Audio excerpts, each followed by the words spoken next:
The next day, Yoko Shiraki called the old man and said Joe Yabuki's next opponent would soon be decided.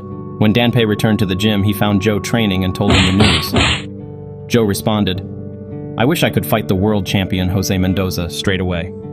The old man was shocked. "Are you crazy?" Joe laughed. "It's a joke."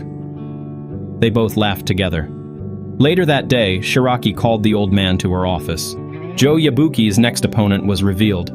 It was Somkit, the Eastern Pacific's 5th-ranked bantamweight champion. As the old man roamed around, trying to locate Somkit's gym, he saw him sparring with 2 boxers at once. The sight shocked him. Somkit evaded every one of their punches and eventually knocked them both out. His body was covered in tattoos, and he was from Thailand. The old man rushed back to inform Joe, but Joe wasn't fazed. Instead, he was reading a heartbreaking news article. When Carlos Rivera was taken to the hospital, he had amnesia and couldn't remember a single thing, not even his own name.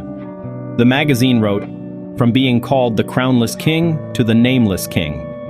Joe later told the old man he needed to go out. He tried to borrow money from Nishi to travel to Carlos Rivera's hospital, but eventually he had to meet with Yoko Shiraki to ask for help with a visa and passport. As Joe spoke, she guessed that Carlos Rivera's condition was the reason behind his request. She then revealed something shocking. Traveling would be a waste of time, as Carlos had already escaped from the hospital where he was admitted. Joe was stunned.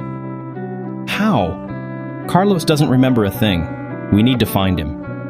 Yoko suggested that he might have gone to Venezuela, as he might not have forgotten his home. That same night, Joe Yabuki returned to the gym and began training for his upcoming fight against Somkit, which was scheduled in just a few hours. Eventually, the fight came. The commentators debated whether Joe Yabuki might lose.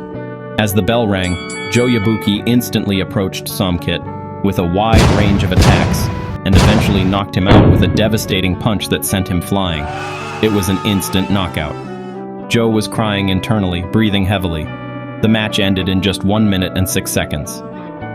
After the match, journalists asked him, was it a plan or strategy? Joe replied, "It was nothing.